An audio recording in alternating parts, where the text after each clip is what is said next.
Hello everyone, this is Ether Dragon, and welcome back to another episode of Fire Emblem Heroes. So here we go again with another post-commentary. Unfortunately, I was on my commute doing Ether raids, and ran into this infantry pulse team. It's quite the interesting team, I gotta say. It's not much to say on this one. Just a lot of super computed damage calcs and shenanigans with Bolt Tower. The big thing here is that Soph, doesn't have his special upturn one.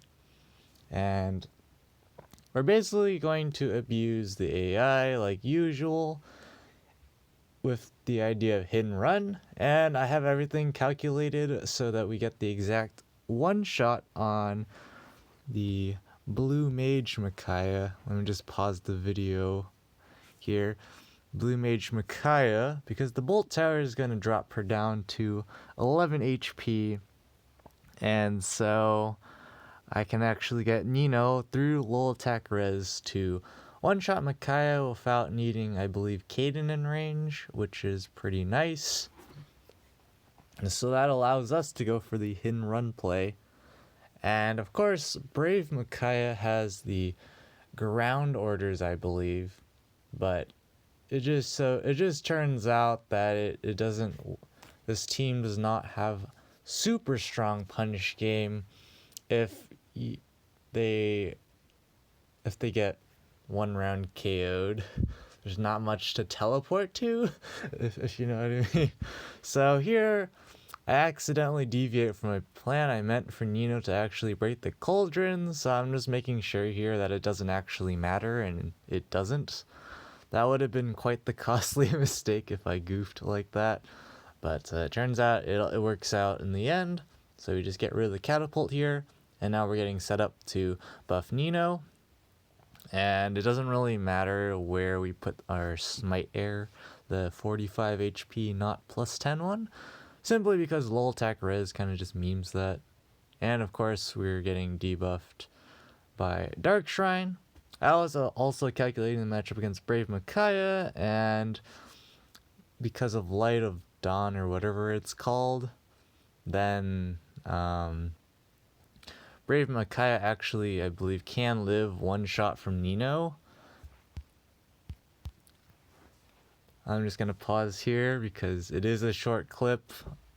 Yeah, with Sturdy Impact, of course, Nino wouldn't be able to double, and with Light of Dawn and Nino getting debuff with Dark Shrine, I only have this one turn window to pick up that kill on Micaiah, on the Blue Mage Micaiah, so I didn't have time to break Dark Shrine. Maybe there was a way to do that, but it wasn't necessary. I calculated it all out. So with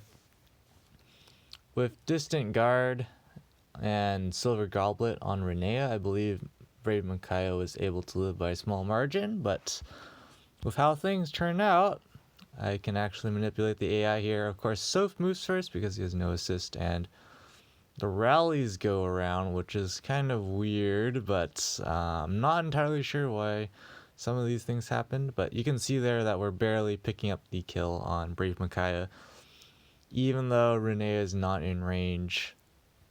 So at this point, I see that Air can easily take care of Festal Micaiah, and so at that point, it's a pretty easy cleanup. I'm just making sure I'm not overlooking anything, and that the Panic Manor isn't going to screw me over. Renea just somehow casually one round KOing something on it by having 37s. I don't know. I'm usually just paranoid about missing things because it happens a lot. And so at this point, it's just me trying to make sure that what I have planned isn't actually an oversight, like, oh, I need to have 2 units occupying the same tile, which is illegal. So here I decided to use Gentle Dream to set this up. And again, I'm just checking stats, making sure things can't possibly go wrong as long as I don't misclick. That would be the worst. But yeah, just the usual shenanigans. I figure here I can actually smite Caden, give him the speed and res buffs. And again, we use Gentle Dream here to go teleport air to one-shot Micaiah, which I already calculated out. It's easy peasy.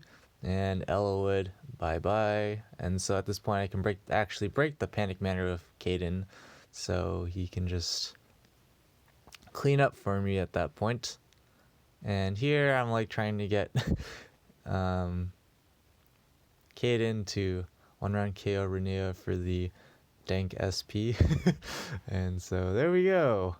Pretty straightforward, clear. I was looking at, if we go back here, I was looking at variations of where we went in turn 1 for some troll play, like maybe we could do some ridiculous overextension and take out Soph, but then the problem with that is we can't have Caden in range of Nino because of Micaiah and company of the blue Micaiah having Glacies up or whatever turn 1, lull attack res.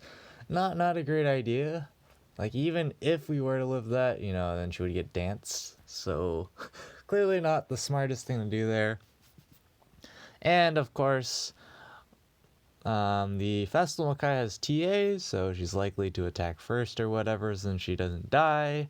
And that means we're in vantage range, so the blue mage Micaiah would have her Glacies at 1 cooldown, so we would be proccing her Glacies for her via vantage range. There's no way we one-shot her, so yeah, no, that was never gonna work, so we just had to do the classic hit and run strategy against infantry pulse teams, which is quite a common theme. A lot of straightforward infantry pulse teams do not have strong long-range punish game. So it's like if you take out the outermost unit, say in this case the blue mage Micaiah, and then just leave, at most you'll get hit by 2 units maybe. It's usually ends up being 1 or 2 in a lot of cases. The only time that's not the case is if you don't actually murder them, so then they proc Wings of Mercy and start going to town, which is not great. But yeah, at the end of the day, that's going to be it for this episode. Thanks for watching. As always, this is Ether Dragon, and hope to see you all next time. Bye.